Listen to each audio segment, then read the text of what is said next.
Maria pun menyimpan semua hal itu di dalam hatinya. Saudara-saudari, Bapak Ibu sekalian, teristimewa Bapak Ibu pasutri yang merayakan hari ulang tahun perkawinan pada sebulan yang terakhir ini. Setiap tahun, tiap kali merayakan pesta keluarga kudus, Yesus, Maria, dan Yusuf, saya selalu terpesona, terkesan oleh sikap Bunda Maria ini.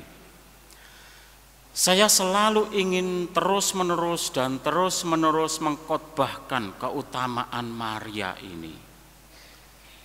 Maria menyimpan semua perkara itu dalam hatinya. Mengapa demikian? Karena semakin lama saya merenungkan sikap Maria yang diam dan menyimpan banyak perkara dalam hatinya, justru saya menemukan kekuatan batin, kekuatan hati seorang perempuan seperti Bunda Maria.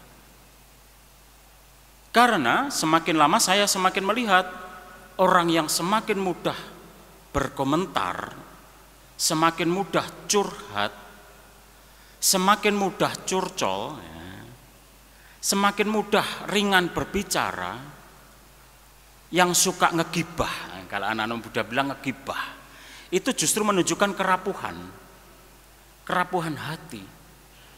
Bunda Maria tidak. Bunda Maria teguh dalam hatinya. Dan nampaknya Allah membutuhkan sosok perempuan sekuat Bunda Maria. Diam, menyimpan banyak perkara dalam hatinya.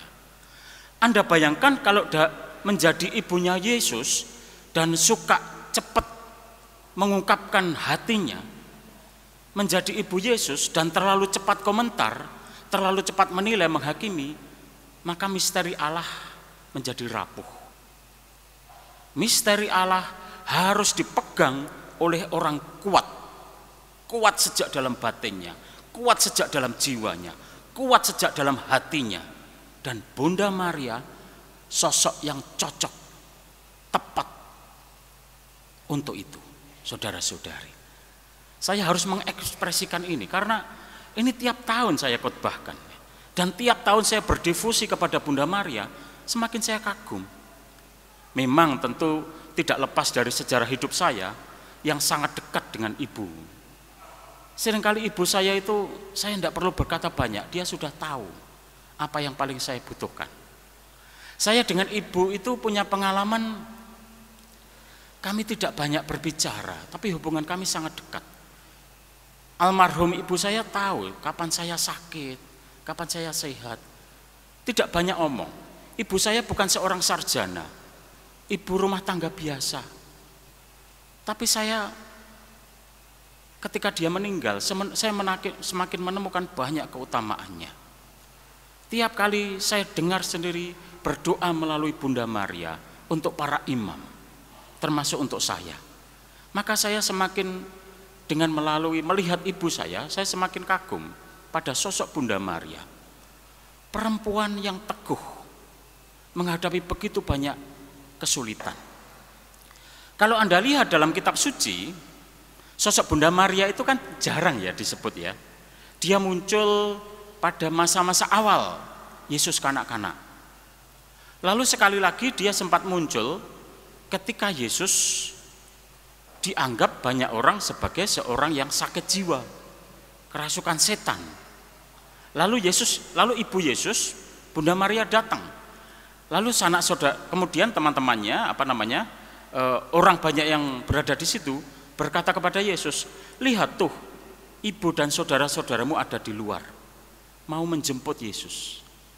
Apa Yesus bilang? Yesus bilang, siapa ibuku, siapa saudaraku? Ibuku dan saudaraku adalah mereka yang melaksanakan kehendak Allah, mendengarkan sabda Allah dan melaksanakannya sambil menunjuk murid-muridnya. Disitulah Bunda Maria muncul. Lalu muncul lagi kapan? Lama tidak muncul, Tahu-tahu muncul di mana? Muncul di bawah kaki salib Yesus. Di bawah kaki salib Yesus. Itu berarti sebetulnya Bunda Maria itu diam-diam mengikuti Yesus. Diam-diam memahami Yesus. Tidak mudah untuk seorang ibu memahami anak dari kecil yang adalah seorang Mesias. Anda kalau punya anak pinter, pandai, Anda ngomong, dia jawab lagi, masih kecil ya. Anak-anak sekarang kan pandai-pandai ya. Pandai menjawab, pandai mendebat ya. Pandai segalanya, logikanya dan sebagainya. Kadang-kadang kita orang tua tidak siap, bukan? Tidak siap. Punya anak pandai itu susah seringkali, tidak siap. Karena dia pandai sekali mendebat kata-kata kita. Dia punya logika yang seringkali tidak kita pahami. Kalau kita nggak sabar, pasti anak yang stres atau kita yang stres ya. Dua-duanya. Bunda Maria diam. Anda bayangkan Bunda Maria dan Yusuf mencari 3 hari dan Yesus menjawab, bukankah aku harus di rumah Bapakku? Mungkin Yusuf bilang, loh aku loh bapakmu, aku loh ibumu. Tapi Bunda Maria tidak. Mereka tidak reaktif. Nah ini, mereka yang punya sikap seperti Bunda Maria, mempelajari situasi, mencoba memahami, lebih banyak mendengarkan dan tidak reaktif. Tidak segera bereaksi. Memang orang itu kalau mencoba memahami, mau nggak mau harus diam, mendengarkan. Dan itulah Bunda Maria. Di bawah kaki salib, berarti dia nguntit, yang nguntit. Dalam film Passion of Christ itu bagus sekali menggambarkan flashback ketika Yesus dalam perjalanan salib. Ketika Yesus jatuh, ada flashback, Bunda Maria lari-lari sambil memangku. Anda bayangkan di depan sini ada patung La Pietà, bukan? Bunda Maria memangku Yesus. Anda bayangkan, dulu dia pangku ketika masih kecil. Ketika sekarang sudah dipangku, sudah jadi jenazah, luka-luka. Ibu mana yang tidak habis-habisan?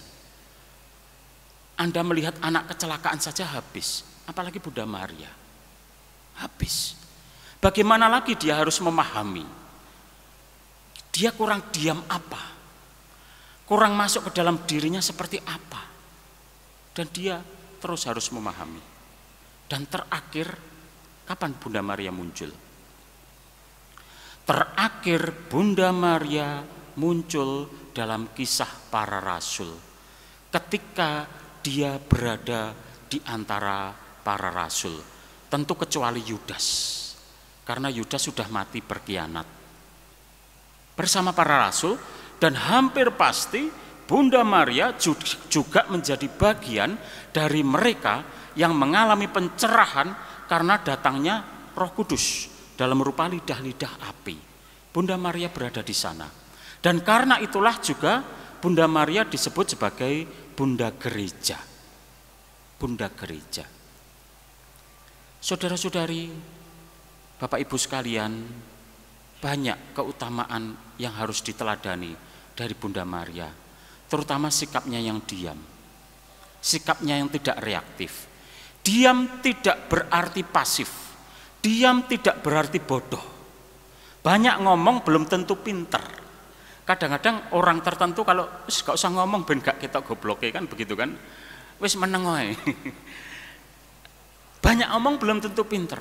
Diamnya Bunda Maria, dia memahami. Dia menyimpan perkara dalam hatinya, dia kumpulkan, dia pahami sampai klik pada saat apa? Pada saat Pentakosta. Saat datangnya Roh Kudus. Ketika Roh Kudus membuka semua pikiran para murid bersama Bunda Maria tentang sejarah keselamatan. Disitulah Bunda Maria paham apa artinya menjadi seorang ibu dari Mesias, seorang ibu dari Yesus. Diamnya Maria adalah diam yang aktif, bukan diam pasif. Diam yang mendengarkan, diam yang menganalisa, diam yang mencoba menarik kesimpulan dan memahami. Ini lebih daripada sekedar kerja otak, tapi kerja spiritual. Kerja spiritual. Kerja spiritual itu butuh banyak hening. Ya. Maka jangan pernah meremehkan orang yang tidak banyak omong. Bisa jadi memang dia sedang memahami sesuatu yang jauh lebih cerdas daripada yang kita duga. Juga anak-anak kita. Seperti Bunda Maria menemani Yesus sejak kanak-kanak sampai di kaki salib, demikian pula Bapak Ibu sekalian, para orang tua, temanilah pertumbuhan anak-anak. Manusia itu penuh misteri. Kita nggak pernah habis memahami manusia, bahkan termasuk memahami diri kita, memahami karakter kita. Karena itu yang perlu diperlukan apa? Yaitu kesetiaan, ngomong secukupnya, begitu ngomong bijaksana, ya bijak, menemani pertumbuhan. Itulah PR yang tersulit dari hidup berkeluarga. Jadi hidup berkeluarga itu bukan soal wedding reception yang mewah-mewah dengan segala laku, enggak, itu justru awal perjalanan panjang saling menemani pertumbuhan. Suami menemani pertumbuhan istri, istri menemani pertumbuhan suami, suami istri menemani pertumbuhan anak-anak. Kalau dalam keluarga ada konsep tentang pertumbuhan, saya yakin masing-masing akan belajar untuk saling memahami. Pertumbuhan mental, pertumbuhan spiritual, pertumbuhan intelektual. Karena kalau orang punya konsep pertumbuhan, lalu orang punya konsep tentang belajar. Sehingga berkeluarga itu adalah belajar seumur hidup, nggak ada sekolahnya. Memang gereja Katolik mempersiapkan, ada kursus perkawinan.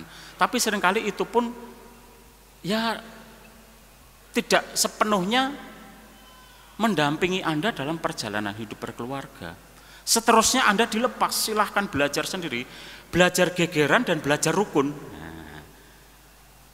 belajar konflik dan belajar berdamai, berrekonsiliasi, dan akhirnya belajar mengampuni. Disinilah saya mau masuk ke aspek spiritual, mengampuni. Mengampuni itu adalah aspek spiritual. Memaafkan mungkin aspek psikologis, tapi lebih dalam dari itu yaitu mengampuni. Itu bagian yang seringkali tidak pernah Anda lihat dalam medsos. Di medsos itu banyak bukan? Tentang keluarga, ya, tentang konflik, tentang perceraian, perselingkuhan, tentang berbagai macam gimana caranya merawat keluarga. Tapi satu hal yang saya belum pernah menemukan, ya menemukan dalam khotbah para pastor yang diupload di IG, di Facebook, yaitu pengampunan. Dan untuk itulah aspek spiritual harus masuk, yaitu kenyataan hidup perkawinan Katolik yang tadi sudah saya katakan di awal misa, bukan hanya kenyataan sosial, bukan hanya kenyataan kultural. Sosial kultural itu artinya Anda menikah, ya seperti banyak orang lain menikah. Kultural karena dalam budaya orang harus menikah, kadang-kadang begitu. Tetapi yang aspek terakhir yang harus dipahami yaitu kenyataan spiritual. Dan untuk itulah janji sumpah perkawinan dalam gereja Katolik selalu merupakan janji antara satu suami dan satu istri di hadapan Allah. Dalam untung dan malang, dalam sehat maupun sakit. Mungkin ada yang mengatakan, Romo cek angele rek.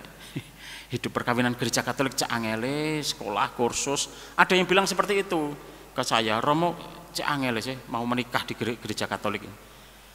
Ya, ini bukan mempersulit, tapi karena gereja melihat nilai perkawinan itu sebagai yang tinggi, luhur, mulia.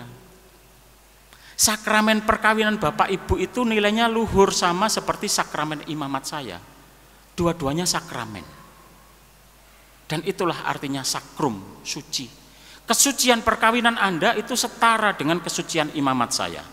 Tidak ada yang lebih tinggi, tidak ada yang lebih rendah, dua-duanya sakramen. Dan karena itu memang harus diperjuangkan. Karena ini bernilai.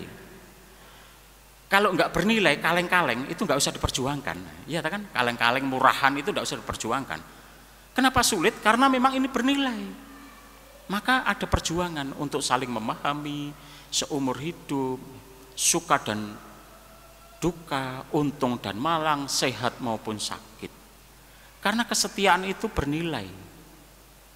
Hanya itu yang paling mulia yang bisa dilakukan oleh manusia, yaitu hidup setia, luhur dan mulia. Maka Bapak Ibu Saudara-saudari, nanti setelah khotbah lalu kita mengucapkan syahadat singkat, nanti lalu Bapak Ibu Pasutri yang merayakan hari ulang tahun perkawinan diundang untuk berdiri dan mengucapkan kembali, ya, bukan bersumpah kembali, tapi mengingatkan kembali janji perkawinan yang pernah Anda ucapkan satu sama lain. Kami para imam itu hanya menjadi peneguh. Yang pokok yang mengucapkan janji perkawinan itu Bapak Ibu sekalian. Maka dikatakan saling mengucapkan janji perkawinan. Kami para imam meneguhkan, bukan kami yang mengucapkan, Anda yang mengucapkan. Dan nanti Anda akan diingatkan kembali, dan setelah itu akan diriciki air suci sebagai tanda baptis, ya, sebagai tanda kesetiaan pada janji baptis Anda, untuk mengingatkan bahwa dalam sakramen perkawinan gereja Katolik Anda dipanggil beserta seluruh keluarga Anda untuk mendidik anak-anak dalam iman Katolik. Kita patut bersyukur Bapak Ibu, begitu luhurnya perkawinan. Jangan pernah berhenti bersyukur atas perkawinan Anda. Jangan pernah berhenti untuk saling menghormati perkawinan Anda. Jangan pernah berhenti bersyukur atas kehadiran pasangan Anda.